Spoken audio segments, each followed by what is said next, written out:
ভাই ভাই, কি হয়েছে? সকাল 10টা বেজে গেছে, এখনো সূর্য ওঠে নাই।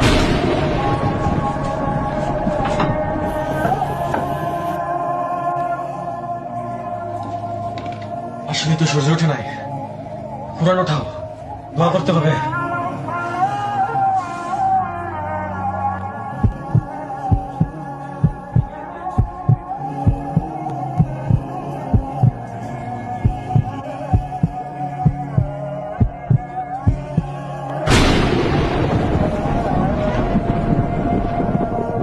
ইসরাফিল যখন সুরায় ফু দেবে, সব ফেরেশতা নবী নিচে নেমে আসবে।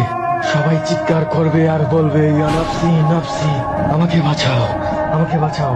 আদম আলাইহিস সালাম বলবে নাফসি নাফসি, নূর আলাইহিস সালাম বলবে নাফসি নাফসি। একদিক থেকে একটা আওয়াজ আসবে, তখন সবাই ওই আওয়াজের পিছনে ছুটতে ছুটতে গিয়ে পৌঁছাবে আর দেখবে আমাদের নবী হাত পেতে বসে বলছে, ইয়া উম্মতি ইয়া উম্মতি।